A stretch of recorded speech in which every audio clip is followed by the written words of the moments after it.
Mark, welcome back to the podcast. You're one of my very first repeat offenders. Congratulations.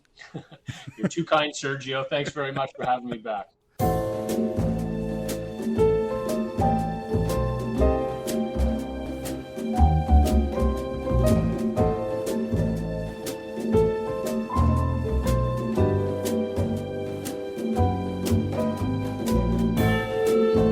I'm your host, Sergio Angelini, and welcome to Tipping My Fedora, where we discuss movies, books, TV, radio, and much more besides, all from the darker side of the street.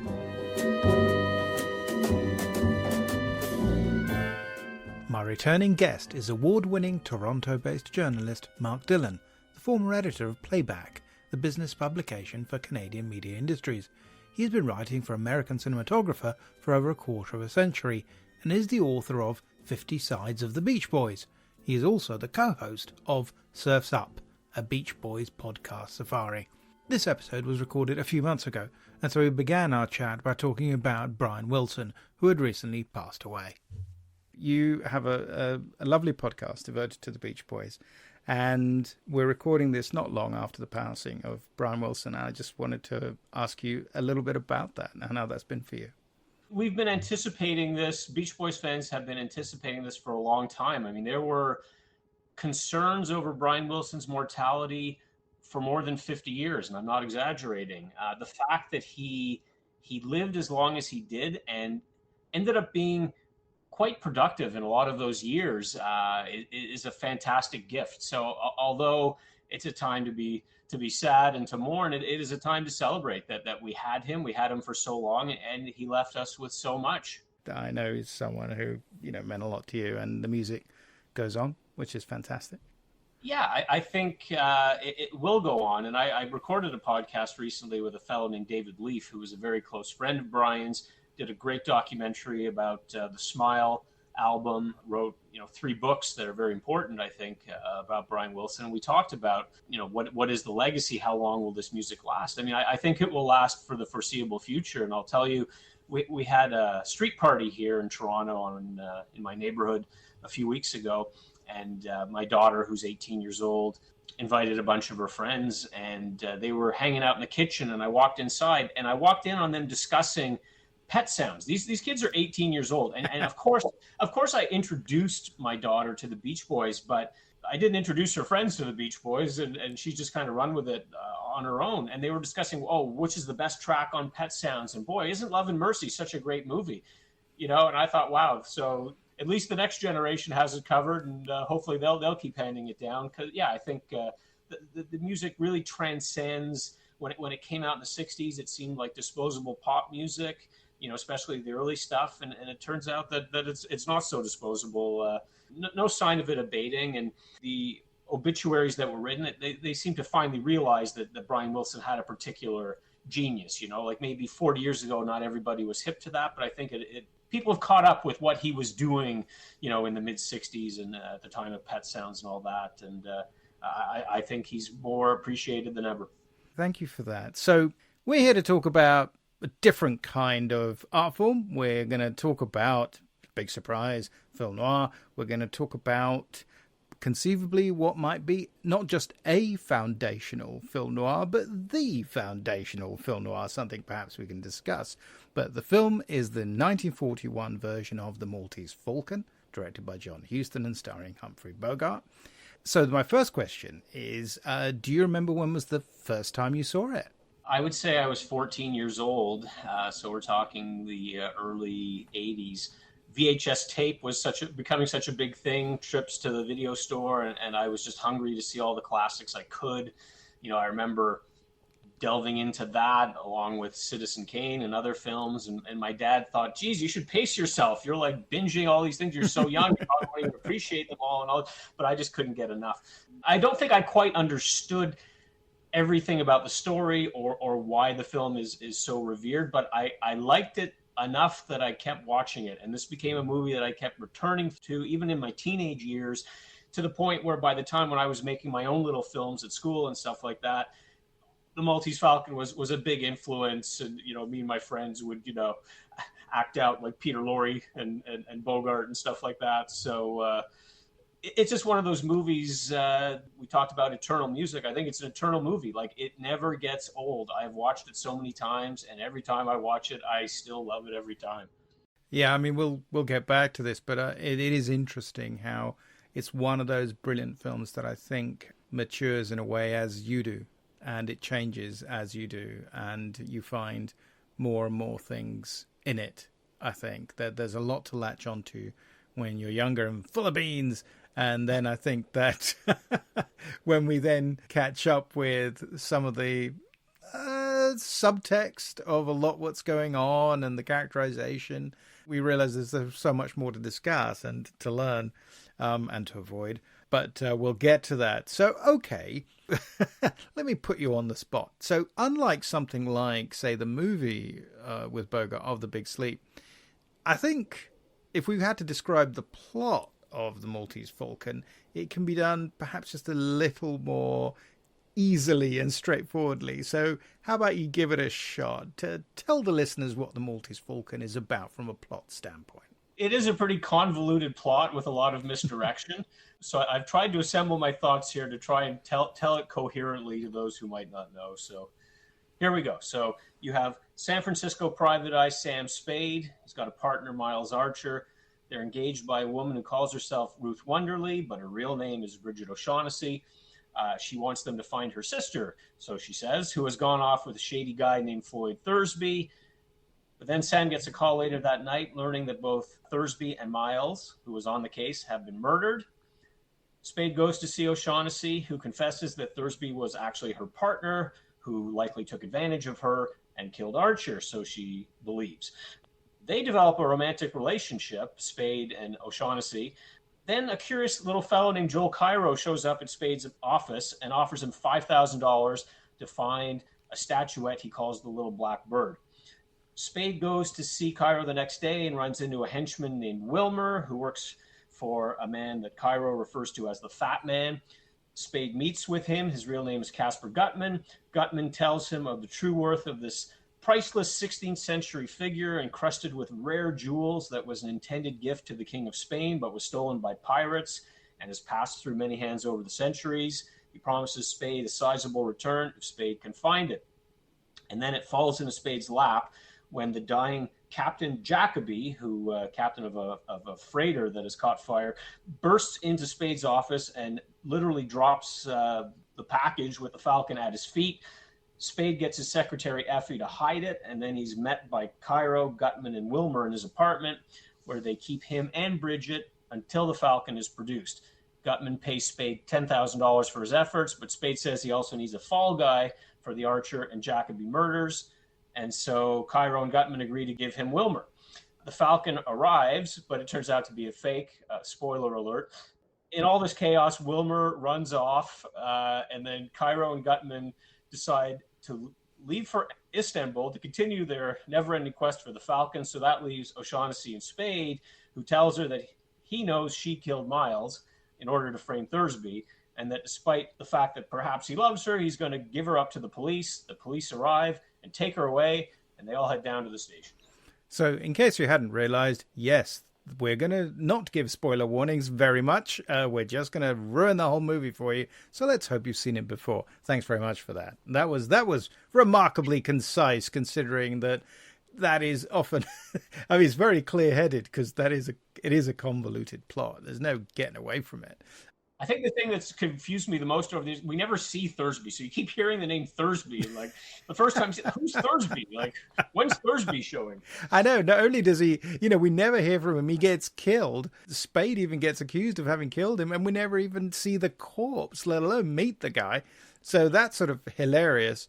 But in fact, it's a film with very little by the way of conventional action. And in fact, I rewatched the trailer this morning, the original 1941 trailer, which isn't great. And we'll talk a little bit more about it later and what it's trying to achieve. But one of the amusing things about it is they actually add a number of kind of shadowy sequences with a character with a knife from a different movie, just to spice it up a little bit.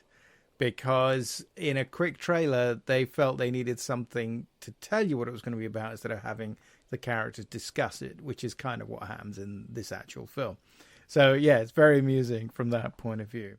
Listen to these incredible people, all consumed by their passionate greed for the Maltese Falcon. What have you ever given me beside money? Have you ever given me any of your confidence, any of the truth? Haven't you tried to buy my loyalty with money and nothing else? What else is there I can buy you with?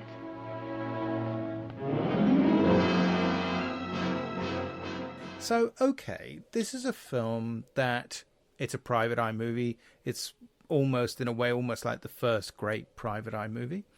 For people like Paul Schrader in Notes on Film Noir, which is a classic text that helped define film noir for a generation. It's, from his point of view, sort of the first film noir, almost, really. Although he has a kind of restrictive view of film noir in some respects. He kind of thinks the core period is actually from 1944, the year of Laura, Double Indemnity, and Murder My Swede, and kind of ends, actually, with one of our favourite films, Kiss Me Deadly, from 1955. But he sort of expands it to really, and he kind of established this idea that it kind of starts with Maltese Falcon 1941 and ends with Touch of Evil, the Orson Welles film, 1958. So here we are, we're in the beginning. Having looked at the plot, in a way, perhaps we can quickly look at some of the elements that drive this idea of it being such a core noir film. Obviously, it comes from a noir text. We'll talk about the book in a minute.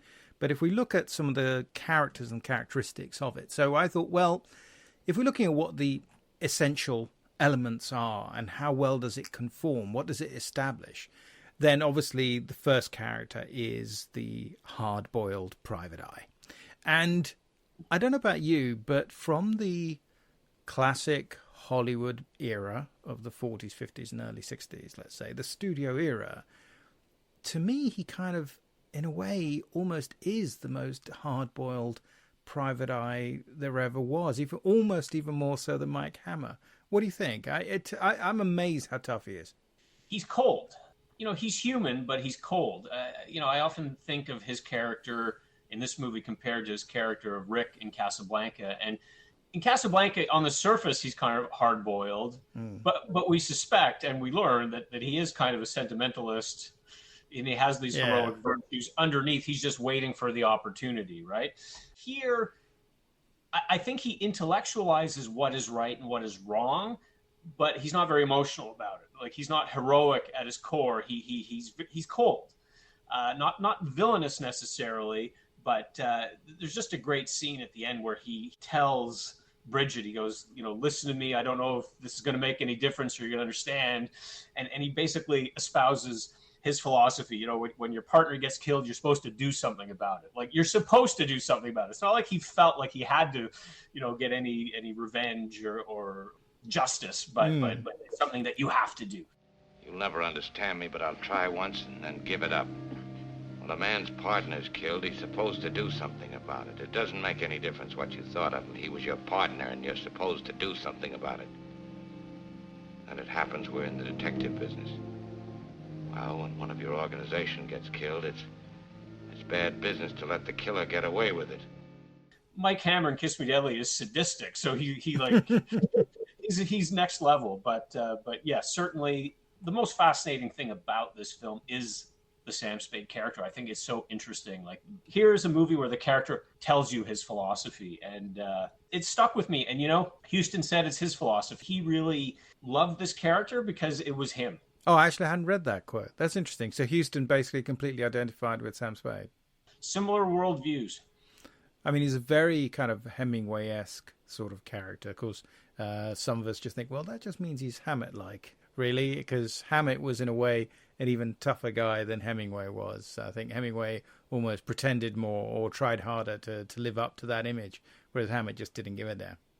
Which is almost more impressive. He is extraordinary. I think every time I go back to it, whether as a novel or as a film, and, we'll talk about some of the other versions which help put that into context, it is extraordinary. I mean, certainly that last scene when he tries to sort of explain himself to Bridget O'Shaughnessy is just fantastic. It's unexpected, and yet at the same time it's very powerful, because, as you say, it's not like Mike Hammer who's out for revenge, and so that explains his, for him he can't get any further than the revenge. Whereas here he's trying to explain that it's about having a kind of principle, and yet at the same time it doesn't matter that his partner was someone who not only did he not like, in the book he calls him a son of a bitch, funnily enough that's not in the movie, but he's having an affair with his wife, which actually sort of survives into the movie translation, which is extraordinary. I mean, I think that that's just terrific for 1941 and gives it that extra weight. He's a tougher character to understand. He's just more complicated. By the time you get to The Big Sleep, I love the book. I love Chandler. The movie is loads of fun, isn't nearly as beholden to Chandler as this is to Hammett. But there is no getting away from the fact that Marlowe is as portrayed in that film, a much more accessible, romantic, knight-errant character. This one just pulls you up short, and I think it's quite a remarkable achievement. What do you think of the femme fatale? Because, okay, it's film noir, you've got to have a femme fatale. So here we've got Miss Wonderly, which is just one of the best names ever. I love it. It's great, and it's a pseudonym, and Bridget O'Shaughnessy is probably a pseudonym as well, let's face it. So played by Mary Astor in this version. Astor was someone who had one hell of a personal reputation at that point, which kind of fit in very nicely with the character, although I'm not sure that necessarily does her any favors. I mean, what do you think about her in the film? Brilliant casting. So for those that don't know, in 1936, while she was filming Dodsworth with Walter Houston, John's father, she was in this sensational trial in which her diary had become public. It had become part of the evidence, and it was reported on, and she was having an affair with the playwright George S. Kaufman, who wrote some of my favorite Marx Brothers movies. This really tarnished her reputation, but how brilliant it is then to turn around and put her in this movie, like playing a very scandalous woman who tries to act like she's very prim and proper, but has a really checkered past. So that's brilliant in and of itself. But yeah, prototypical femme fatale.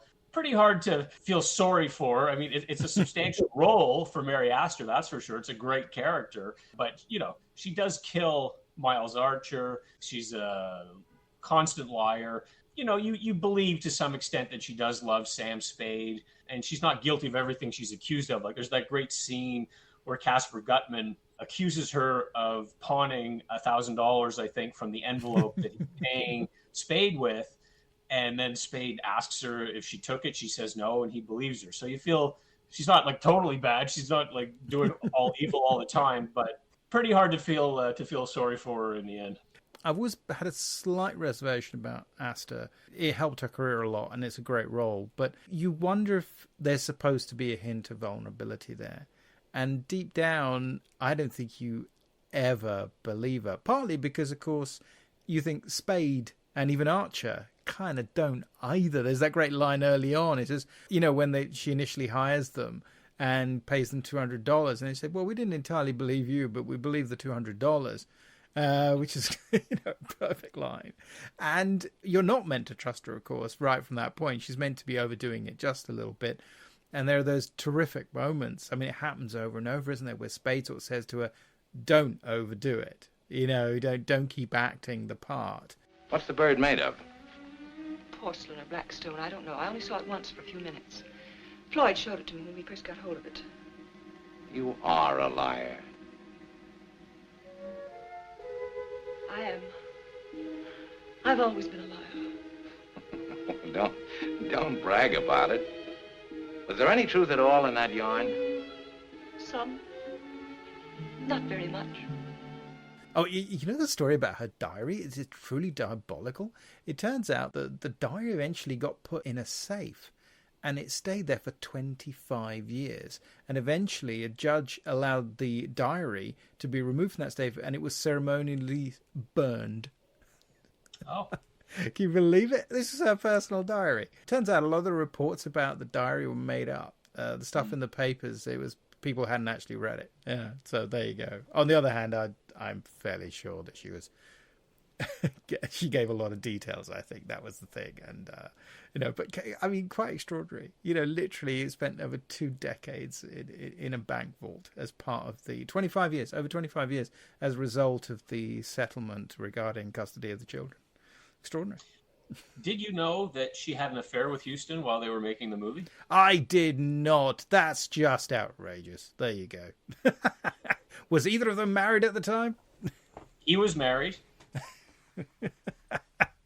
Well, hey, I've seen White Hunter Blackheart, so I know he was a bit of a devil.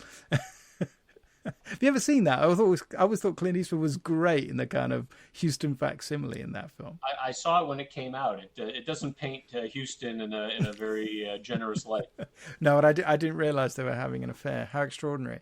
I mean, I think she's a difficult character to read. Spade is hard, is complicated. Her, you just never truly feel like you know what she's saying is true or not. I mean, at the end, it's all tears and she's pleading with him. And in a way, he's sort of behaving the way we feel, which is to say, I can't really trust you, but I'm not going to play the sap for you no matter what, which is very hard. And you don't expect that, which I find terrific.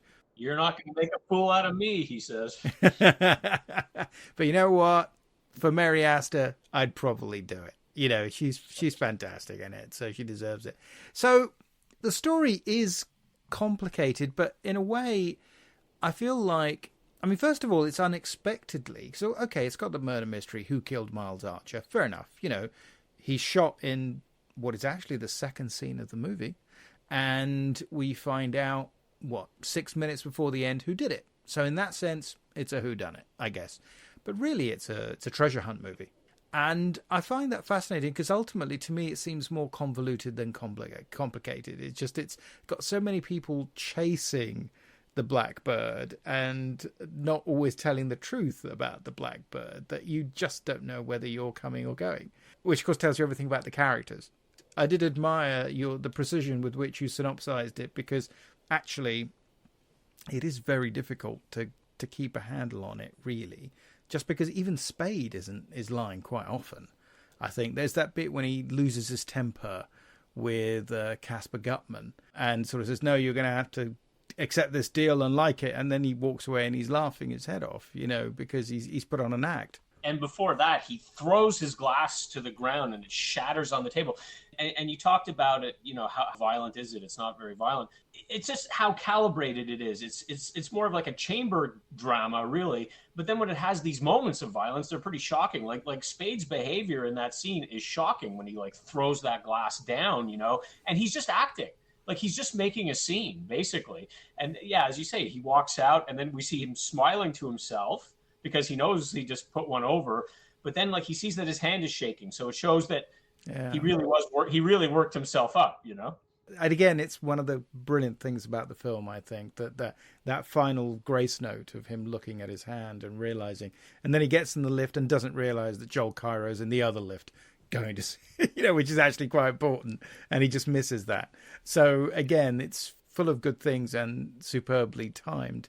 Equally, yeah, so it's not really a violent film. There isn't much action either.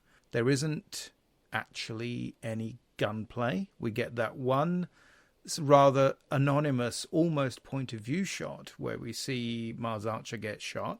That's it. And you have a few shots of the boat from Hong Kong going up in flames, some of which is stock footage and some of it is just there on the studio. That's kind of it, really, isn't it? I think a couple of people getting slapped. Yeah. Wilmer gets slapped. Joel Cairo gets slapped. Bogart's character is drugged by Caspar Gutman. And when Sam Spade is on the ground, Wilmer gives a few sadistic kicks, you know, which tells us a bit more about Wilmer. So yeah, there are moments like that suggest the violence of the characters. We should point out, because Wilmer is played by Elisha Cook Jr., who, it's like, if it's a film noir and it hasn't got Elijah Cook Jr., there's probably something wrong. So, you know, he's just fantastic in these movies. And actually, it's a great little role for him. And we'll talk a little bit more about Wilmer a little bit later. Hammett, as someone who ultimately ended up in jail during the McCarthy witch hunts and suffered very badly under it. All of his sort of earnings were garnished, and his last sort of 15 years were very difficult from that point of view. Financially, it was all very, very tough. Do we think the film is a critique of capitalism, or is that just a little bit too simple? You could take it that way. I think it's a perfect John Huston kind of movie because I think he revisits these themes.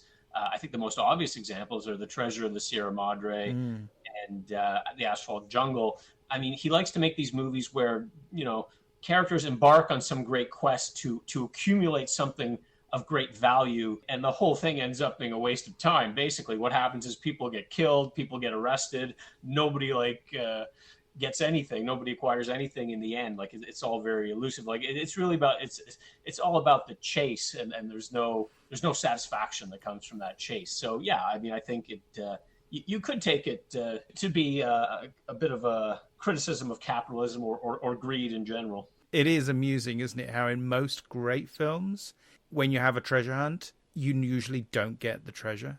I mean, it's like Indiana Jones. He never gets to keep any of it. He's like the worst archaeologist ever. But you always feel like that's right.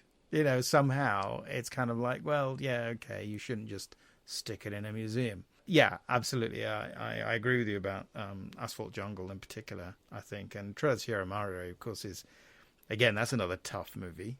Remarkable that he got that made. And the only film that he officially got to make with his father, Walter Huston, although, of course, he does turn up in a cameo in this film, doesn't he? He does. It was called the Good Luck Cameo for John Huston's first directorial effort, and it wasn't the only time. I mean, yes, he Walter Huston, who's a fantastic Canadian actor, won an Oscar for Treasure of Sierra Madre. But also, have you seen Huston's follow-up movie? I saw it for the first time. Do you recall what movie he followed this up with? Oh, it's not In This Our Life or Across the Pacific. In This Our Life. I'd never seen it. I finally watched it. It's a pretty good movie. Walter Huston shows up as a bartender. Actually, I'd forgotten that. Right, yes. Well, you know what? If Walter Huston was my dad, I'd want him in my movies quite often as well. I think that's fair. They had an interesting relationship, and apparently John was not easy on Walter. Apparently, he made him do this scene where Captain Jacoby walks in, he's dying, and he drops the Falcon and he mumbles something. Made him do it 20 times. And Walter was pissed off.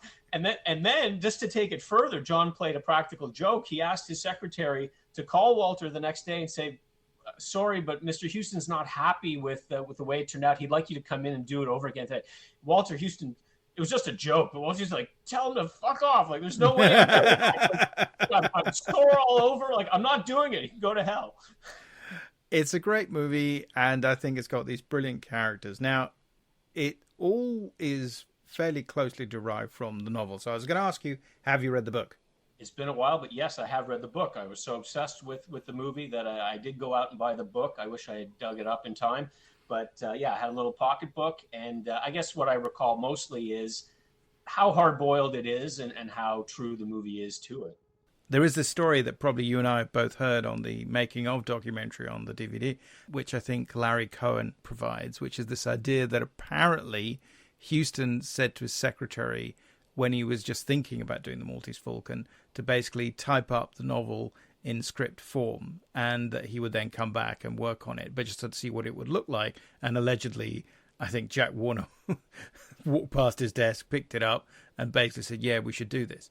I don't know if that's really true, but it is incredibly faithful. Whole chunks of the dialogue are just taken basically verbatim. There's a few swear words and things like that get taken out, but otherwise it's all there. I think the key thing that's different is John was a little bit nicer to Gutman and Cairo because they live at the end. I believe in the book they get shot and killed, but they are just picked up by the police. Maybe there was thoughts of a sequel. There was talk of a sequel, and technically there is. There's a film called Three Strangers, which has Greenstreet and Peter Lorre and Geraldine Fitzgerald, who was the actress first thought of before Mary Astor for that role. And strictly speaking, it's based on a treatment that could have acted as a sequel stroke prequel. So there you go, bit of trivia for you. Well, it certainly set Greenstreet and Lorre on a career path together. Extraordinary. I mean, is it 8 or 9 or 10 films they made together in the end? I mean, it's quite extraordinary. And they're brilliant. I mean, Sidney Greenstreet making his cinema debut, and he's just utterly sensational in it. He's really good. I mean, it's this wonderful kind of Dickensian character. Just the name, Caspar Gutman, is perfect. And he's wonderful in it. He's absolutely wonderful. In fact, in the trailer, and he does it really badly, but in the trailer they start with him. It was quite nice actually, but it's a really odd trailer. If you watch it, you can see that Green Street, they must have rushed him into it. He's having to read it off cue cards. Come closer. I want to talk to you. I'm going to tell you an astounding story. The story of the Maltese Falcon. I could tell you 1,000 tales of the men and women who have hunted this evil bird. But every story has the same ending. Murder. But apparently he had massive stage fright when he started shooting because he just didn't think he could hack it. But before it started, he took Mary Astor's hand and he said, "Please tell me I'm not going to make an idiot out of myself." And he's amazing. I mean, he's absolutely amazing. And again, I mean, it's a great idea to have somebody like him in it because, of course, it is quite theatrical. I think both the role and because of the level of dialogue, to have an actor who is comfortable doing that because of his extensive stage work, I think it works to the film's advantage.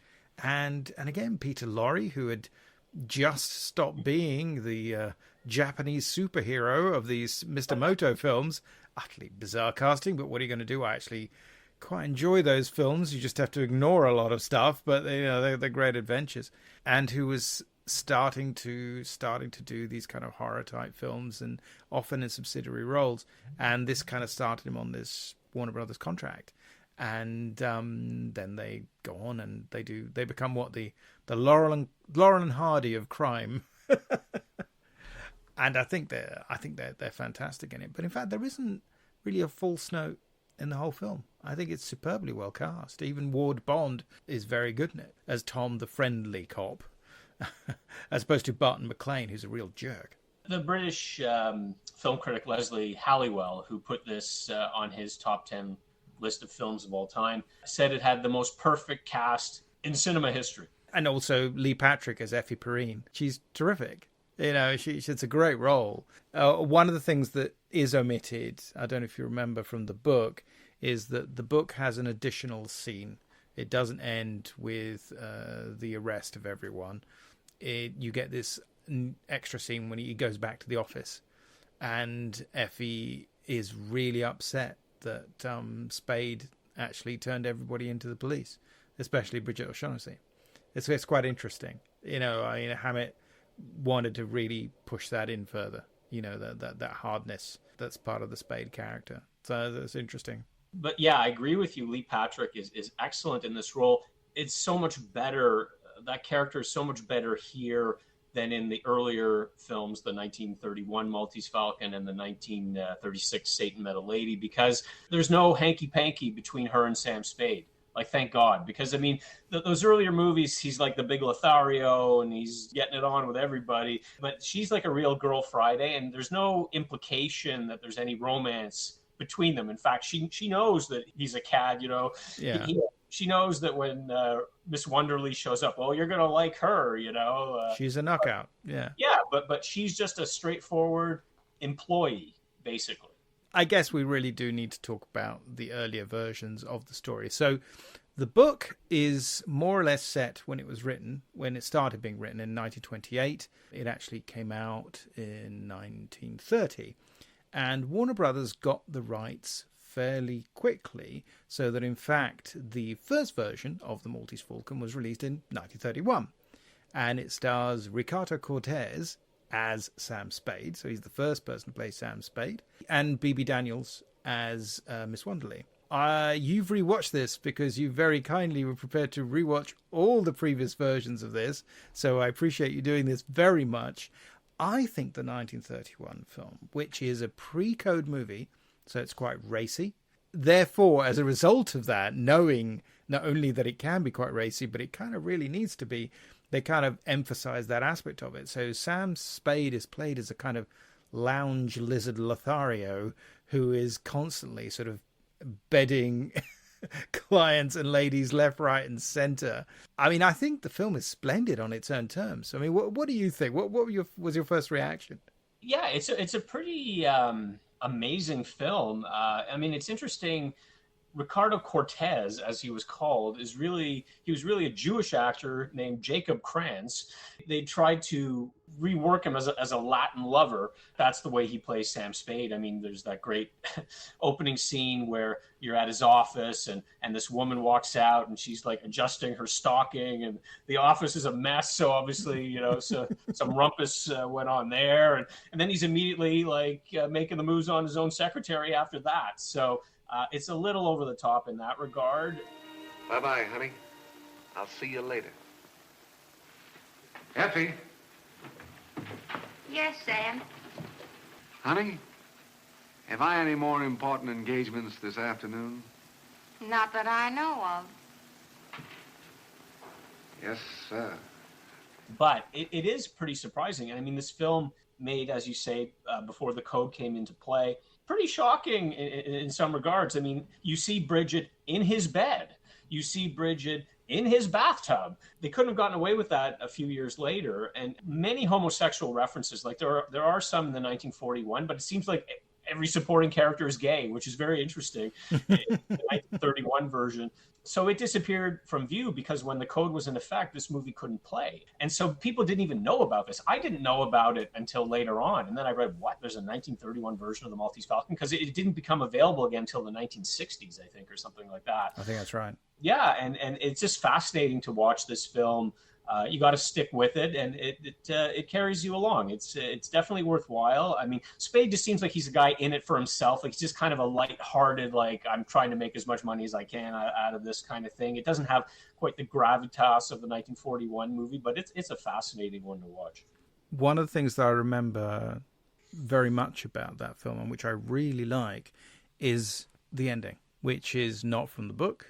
Which there's no equivalent in the remake, in any of the remakes, but it's that scene when he goes to the prison to see Miss Wonderly. And it's great because in the film, he's got this kind of, like you say, this kind of, happy-go-lucky exterior almost, because he's just in it for himself. Is very much a kind of pre-code sort of character, if you like. It's all about the money and the gloss and, and nothing really touches you. And you're surrounded by characters who are all, scheming to get hold of something of tremendous value, and it's just about the money. But when he goes to see her, you see the mask drop. She's going to get executed, and he does love her, and it really gets him. And I find that, again, just such a great decision to include that, because you don't have to, but I guess it's partly to do with the fact that she gets top billing above Ricardo Cortez. And she was the bigger star at that point, and she's great in it. But I think it really dismantles that and makes you think it's a bit of a persona. It's not that he's really like that. It's just it's how he's decided to get along in life, and I find that really, really impressive, actually. He just made me chief investigator for the district attorney's office. Well, they couldn't find a better man for the job. Thanks, baby. I thought you'd like to know. You helped me get it. I assure you it was a labor of love. Love? Just that, Sam. Well, if there's any little thing you need, why, let me know.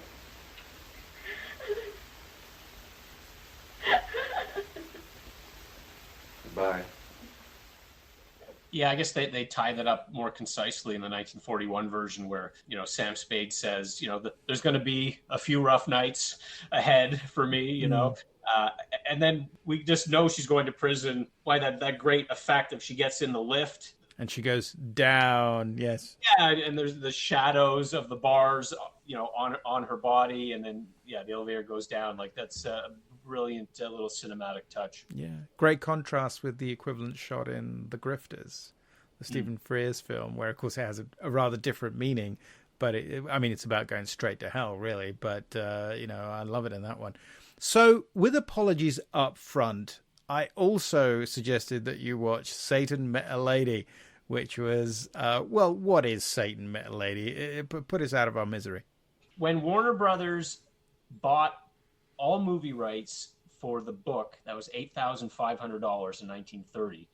So the reason why this movie got remade so easily is because they had the rights and they didn't have to keep rebuying them. So, and plus with the code in place, the 1931 version disappeared. And by the way, it was retitled Dangerous Female. I mean, you would think that they would keep the title because there's so much value in that title, and people who, had seen I don't know when they came up with that title in the history of it, but so in 1936, they decided to remake it with Warren William and Bette Davis. And in this case, the falcon is replaced by a ram's horn that may be filled with jewels. Warren William is named Ted Shane. And so they changed names, they changed things, and it's a much more lighthearted stab at this story. And, it's funny because I think we both have this thing. I'm holding up my 2003 or thereabouts release of The Maltese Falcon on DVD. It contains all three versions. That's what I got. Honestly, I never watched Saint Metal Lady. Like, I watched the 1931. I just never watched Saint Metal Lady until, you asked me on the show, and then, okay, now I got to watch it. And I'm glad I did. I mean, first of all, I'm a fan of William Dieterle. He's done The Devil and Daniel Webster, which is one of my favorite films. He did Portrait of Jenny. Yeah. So he's an interesting director, actually, although John Huston did not care for it much, even though Devil and Daniel Webster contains Walter Huston's greatest performance.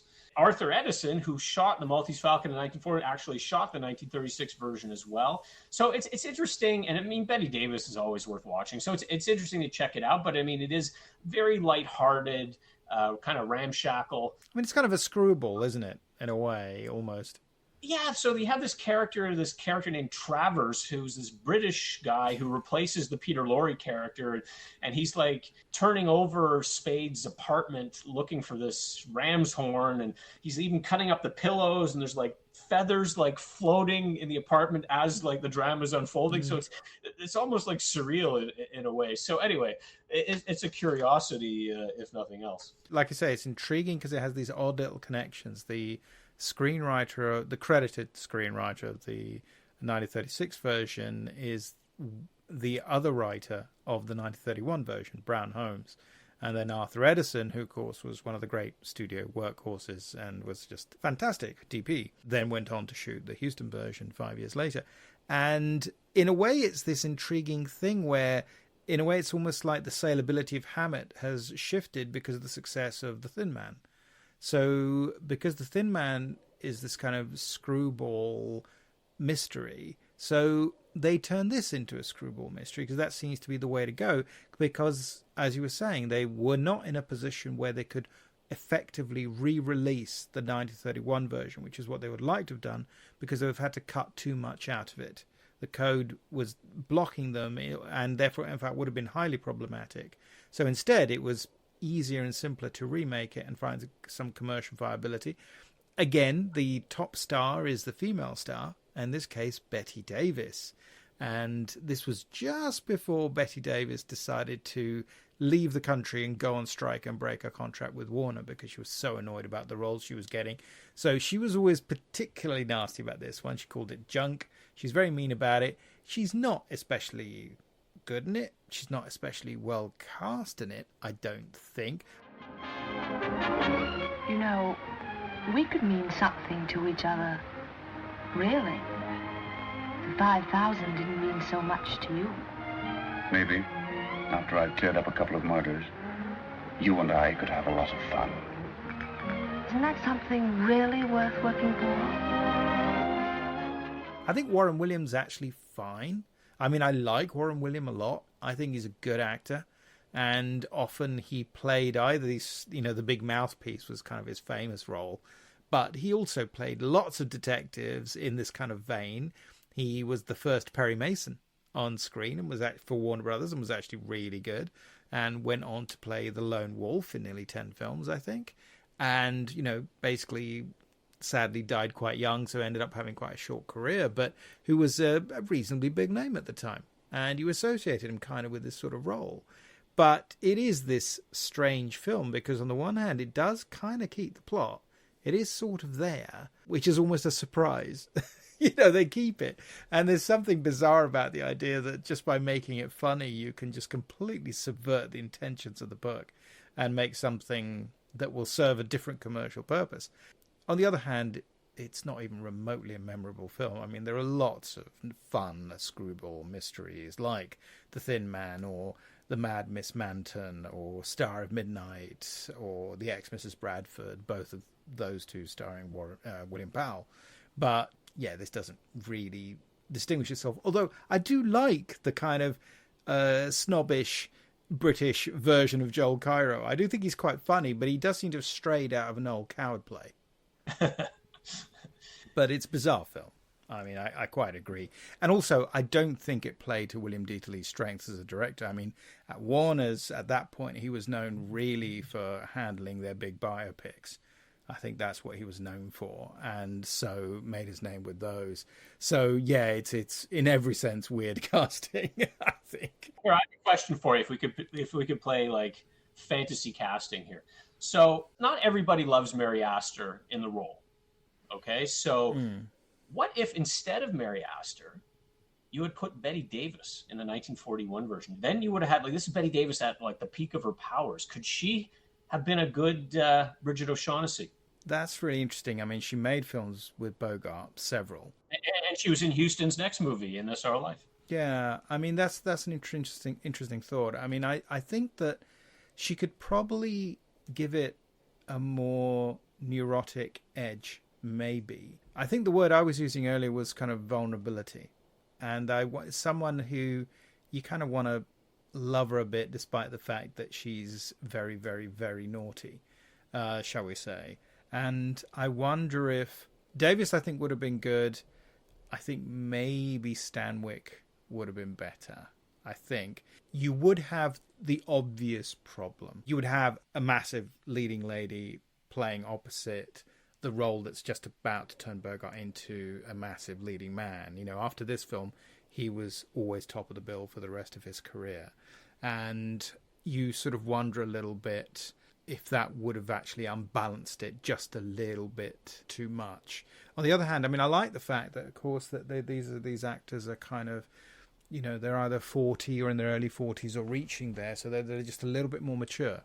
I mean, yes, Bogart's got a hairpiece there to make him look a little bit younger. In fact, it's one of his least convincing toupees, I personally think.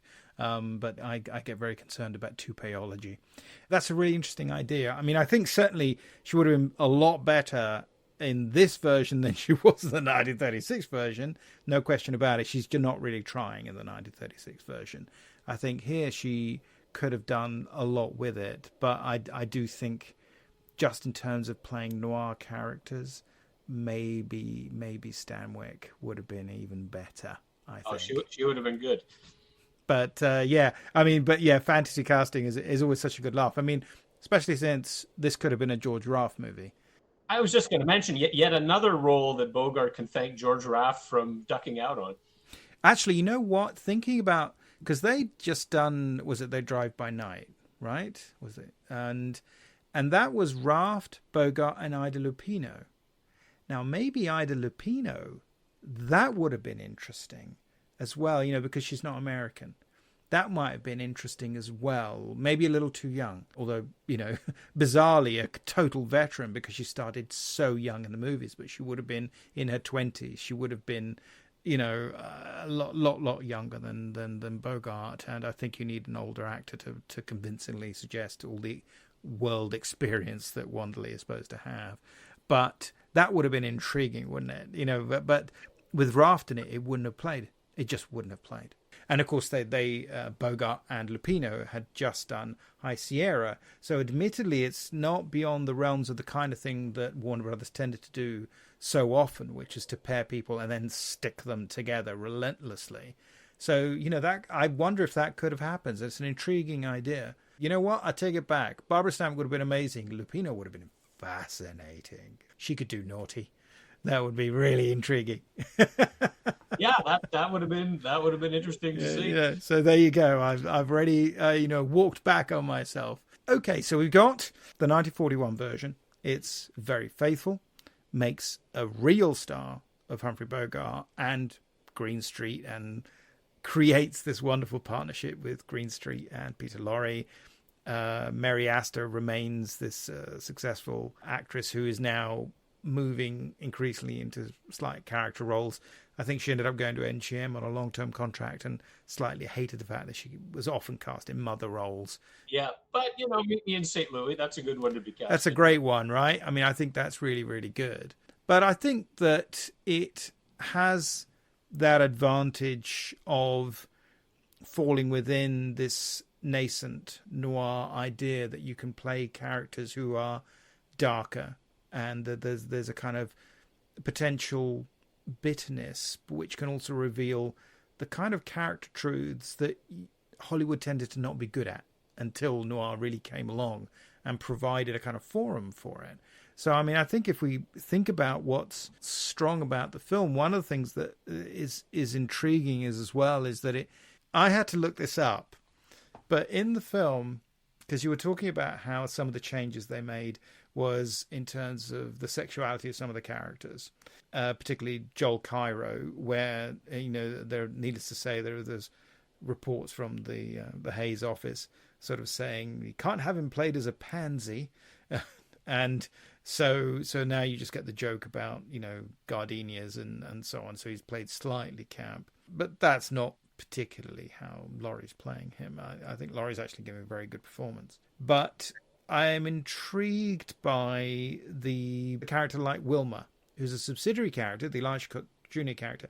Now, he's referred to several times as a gunzel. I didn't know what that word was, and I had to look it up because it clearly went sailing right past the censors, and they didn't pick up on it because they thought it was another way of calling a gunman. It's not. So, did you have to look it up, or did you know what the word means? I always assumed it meant a guy carrying a gun, and I don't know whether that meaning was created in the Maltese Falcon, because it is now recognized as meaning that, but there is another meaning, which is a passive partner in a gay relationship. And with a younger man and an older man, which is absolutely the relationship between Wilmer and Caspar Gutman, and which is one of the things that's definitely missing in this version compared with the other. I mean, there are hints of it, of course, but it's clearer in the 1931 version. Again, going back to that, the advantages of the 1931 version, so that when you get to that scene in the latter parts of the film, when they say, well, we've got to find a fall guy, and it has a really kind of bitter feel to it. And I think Spade is doing it a bit on purpose, because he knows that by picking on Wilmer, although he's the obvious fall guy, I think that nonetheless, it's also that Casper's going to have to make a difficult choice there. Also, structurally, it's one of the last things I wanted to particularly focus on when we talk about this film. I rewatched it, and I was again just struck by the fact that the last section of the film, it's all in Spade's apartment, and it's 28 minutes long, which is just amazing. I mean, if it's some kind of rubbish monogram movie, okay, you expect that, because they haven't got another set, so they're just going to keep using it. But here is this kind of theatrical choice. I mean, okay, it was a low-budget film, and so therefore people were going to say yes to that, but Warner's must have been well aware of the fact how restrictive that was, and also how tough that was going to be in terms of the efforts of the camera crew to keep it lively and the actors to keep it going. And I think it's magnificent. I don't think you get bored. I don't think you get claustrophobic, except to the extent that you're meant to. And I don't think you feel like you're being cheated in terms of production value. I think it absolutely amps up the drama, because all of a sudden the last quarter of the film is a play. And I think that's amazing. I mean, I don't know how it struck you, but I was just so impressed. I thought, no, this still works. I was worried that it wouldn't. So I actually timed it to make sure just how long is it. And I thought, wow, it really is 28 minutes. This is great.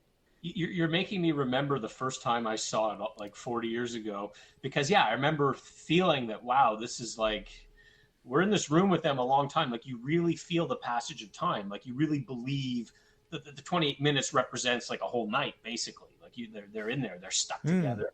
They're falling asleep. They're keeping an eye on each other. Like, it's tense. They're waiting. We're waiting for the suspense of the Falcon finally arriving, and give a lot of credit again to Arthur Edison as the cinematographer, because a lot of these scenes are limited to one room, earlier scenes as well, like long passages, and the camera moves. You're not necessarily aware of it all the time. The camera's moving to find the right shot, and it makes it extremely watchable. But the budget part of it is interesting, because we have to remember that writer-directors were pretty much non-existent in the Hollywood studio system. Like, really, the groundbreaker, I believe, was Preston Sturges, who had just did The Great McGinty in 1940. So Huston had a clause in his contract, which was quickly expiring, saying that you have to give me a shot to direct. Like, that was in his contract. And so he had such great success as the, I believe, Oscar-nominated screenwriter Sergeant York, High Sierra. He'd really proved himself as a first-class screenwriter. So here is a film they already had the rights to. Not going to cost a lot because it's just in a bunch of rooms. We're not filming it on location in San Francisco. We'll have a few shots of the city. So yeah, they said, go for it with your little Maltese Falcon movie. Now, moving on to the legacy of the film, as I've portentously referred to it, I was going to ask you, have you ever listened to any of the radio shows starring Howard Duff? Because he played the role for 5 years on radio, and it's a great show. It's got next to nothing to do with Hammett or the film, because it's kind of done as, it really is done as a kind of screwball comedy series. Each episode has got Sam Spade. It lasts 30 minutes, and Sam Spade walks into the office, says, "Hello, Effie," and he basically tells her the story of what's just happened. So he narrates the whole thing, but it's done in this high comic style, and Duff's great. Sam Spade, Detective Agency. It's me, Effie. Oh, Sam, I've been worried about you. Sid Weiss was just on the phone, and he says digging up a corpse without a permit is against the law. It's all right, Effie. I just dug him up to say hello and put him back again. Oh, Sam. I'll be down in a couple of minutes to dictate my report, sweetheart. If I get lost on the way, you'll find me in City Hospital, the Psycho Ward, third straitjacket from the left. I was just wondering if you'd ever listened to any of those episodes. Yeah, a little bit. I mean, I think in the earlier episodes with Duff doing the voice, it tries to capture more the feeling of the movie. Like, it seems they always have a character who's like Peter Lorre who shows up. He's got that same voice as Peter Lorre, like that every time. And later, who was the guy? Dunn was his name? Steve Dunn. Steve Dunn. Those ones, I think, go even further into the sort of the comic element of it. And they did make me laugh. I wrote down one line I heard in an episode where he meets this woman painter, and eventually he goes to her apartment, and then Spade says, "We painted and mixed oils and made fudge." I thought that was pretty funny. Yeah, that sounds like a good night in. Yeah. I do like Duff in it. I think he's got a good voice, and he's good. Again, it's one of those. He was another casualty of the McCarthy hearings, and so he was forced to leave the show, and then shortly after they were forced to end the show because they were going to have to take Hammett's name off it because they weren't prepared to have his name on the show. So there you go. Also, there's this. I've never seen it. There's this Rowan and Martin comedy called The Maltese Bippy, which has nothing to do with the Maltese Falcon. I'm just fascinated that in 1969 they're making their movie debut after the TV show that they were starring in, Rowan and Martin's Laughing, and they think audiences are going to get the joke because Bippy was a reference that would come up in the show, as a reference from the show. Have you seen it? I haven't. I haven't, but when I was a kid, whenever I would mention the Maltese Falcon, my father would say the Maltese Bippy. And he would just say that, like he wouldn't really explain that was a movie. I thought this is just another silly thing that my father is saying. And then now I realize, of course, that it was a reference to a movie. But when did the big Bogart resurgence happen? I mean, we see in Breathless, 1960, the Jean-Paul Belmondo character is fixated with Bogart. Bogart had just died, like what? 56. Yeah. So I don't know if it was Bogart's death that even made him more of a legend, but I mean, we see it there. And then, Play It Again, Sam, the Woody Allen movie from 1972. So, I mean, obviously the Bogart mythology, I don't know if it was always there or it just started to like really resurge after his death. I think it was a late 60s thing. I think there was this genuine nostalgia boom in the US in particular. I think that really kind of kicked in late 60s, and by the very beginning of the 70s, it was a real thing. So that, yeah, I think played into that success of Play It Again, Sam, I think, on Broadway and then as a movie. And James Gardner did Marlowe in 1969, I think. 69, that's right. And which is a very contemporary, very 60s update of what might even be Chandler's best novel. I'm a huge fan of The Little Sister. And it was interesting because that was adapted by Sterling Silliphant, who just got an Oscar for doing In the Heat of the Night. And it's, it's a fascinating little film. It's well worth seeing. And, Bruce Lee's great in it. Then there was... And it's the same people producing them. They then did The Long Goodbye with Elliot Gould, which ultimately came out in 73, and then the Mitchum Farewell My Lovely remake from 1975. And we don't have to talk about his version of The Big Sleep at all. There is this film, this spoof that David Giler made, which is worth a look if you haven't seen it. It's called The Blackbird from 1975, and is technically a jokey sequel with George Segal as Sam Spade Jr. And it's not terribly funny. It's got a few funny bits in it. But one of the nice things about it is that it does have Elisha Cook Jr. and Lee Patrick replaying their roles from the original movie. Wow. So that makes it a legit spoof sequel as far as I'm concerned. But I don't know if you've seen it. I don't think it's ever come out on home video. For openers, my name is Sam Spade Jr. Hey, man, you know we got spades in this neighborhood. What you mean, Jack? You don't look like no spade to me. Neither do my cat. She been spayed 3 years.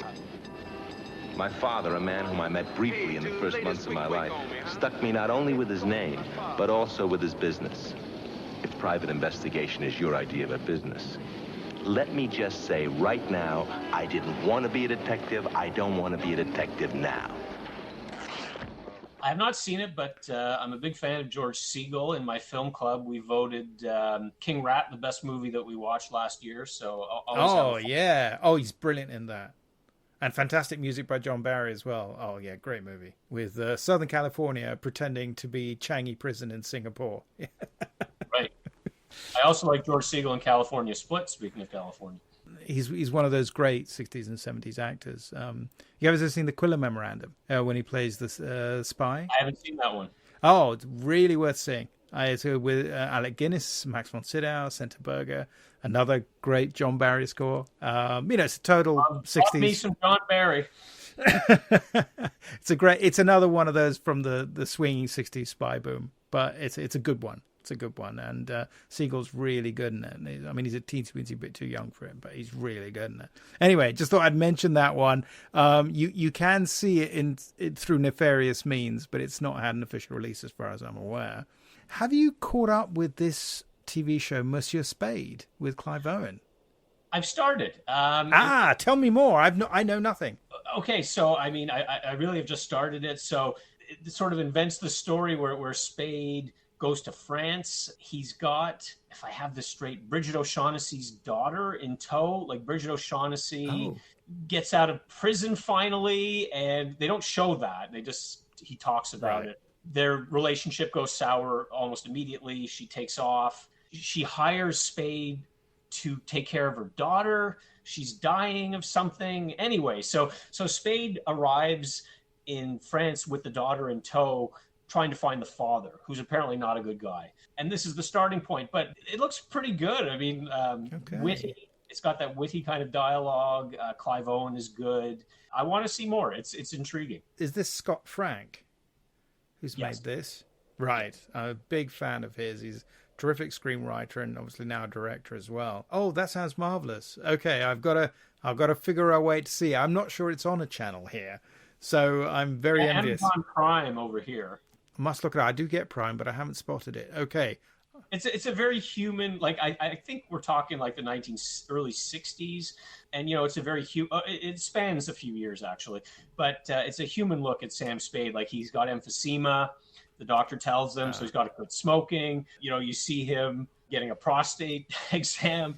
Okay. They make jokes about it, but I mean it's.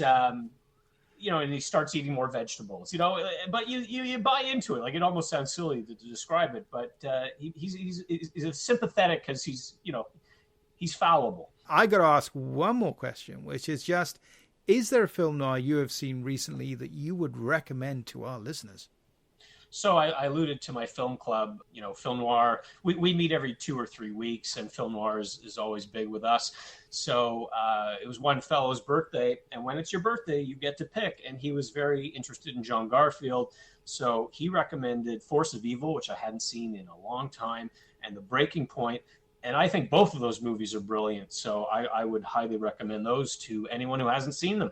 They're magnificent films. And also they both exist in very good home video HD editions for those who believe in physical media, but can probably be streamed, I think, on very decent editions too. There's a Criterion disc of Breaking Point, and I think, is it Kino that's put out Force of Evil? And but yeah, extraordinary film. Breaking Point in particular, I think, which is this adaptation of To Have and Have Not, which is, of course, much more faithful than the Bogart and Bacall version. Once again, it's kind of like when they meet up with Howard Hawks, they make films that are great, but that are not particularly beholden to their literary sources, as in the case with The Big Sleep. More beholden to Casablanca, To Have and Have Not. Yeah, definitely. But sensational stuff. They're wonderful films. What great choices. Well, thanks so much for coming on the podcast again, Mark. It's been such a treat. And again, to talk about such a great movie, and one hell of a contrast to the film that we spoke about last time, Kiss Me Deadly. This one is much more in the traditional mold, and yet I think it's the real thing. It's a real hard-boiled classic. I never tire of watching it. I think this is, to me, this is Humphrey Bogart at his peak. Just before we finish up, Mark, I got to ask you. Last time you were on the podcast, we waxed lyrical about Kiss Me Deadly, and we talked about how great the film was and how perhaps not quite so fantastic the original book was by Mickey Spillane. Now, I don't know if you've seen the news, but Matthew McConaughey is going to be making a new Mike Hammer movie, and it's going to be written by Nick Pizzolatto, the guy from True Detective. What do you think about that news? I didn't know the part about the True Detective writer. That makes it all the more interesting. Matthew McConaughey is a fine actor. He's done good work. It could work. I always thought physically Vince Vaughn reminded me a bit of Ralph Meeker. I mean, that's not the kind of movie yes. Usually, but he physically could be Mike Hammer. Physically, I mean, Matthew McConaughey's an actor that changes his physical appearance based on the role. And I mean, with a True Detective writer, boy, I don't know. Maybe it'll be good. Maybe it'll be our first Mike Hammer in 40 years, and maybe a worthwhile one. It's intriguing. I mean, you keep thinking you may be a little too laid back for this, but I think that aspect of the persona, but I'm very curious about it because the only other actor I could think of, obviously, to play it would have been somebody like, say, Mel Gibson, I think, really, way back when. McConaughey's fascinating. No, I was just so curious what you think about that. So that's brilliant. Are they doing it as a series or as a feature? It's a movie. Oh wow! Well, I mean, you'll never pass Kiss Me Deadly, I don't think, but I'll probably show up for that one. Noir lives on. Noir lives on. On that note, thanks again for joining me, Mark. This is always such a treat. Thanks, Sergio. Take care, mate.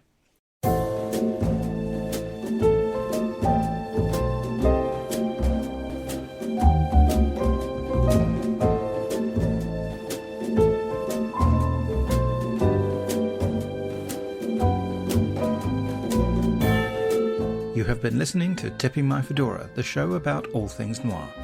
It is produced for Castiglione Publishing by me, Sergio Angelini, and our theme tune is by Petar Milinkovic, whose work is available through Tailkeeper Music. All audio clips are the copyright of their respective owners, and used under fair dealing and fair use exceptions solely for the purposes of criticism and review. Please subscribe to Tipping My Fedora wherever you get your podcast fix. And it would be great if you could leave ratings and reviews about the show at Apple Podcasts. Be seeing you.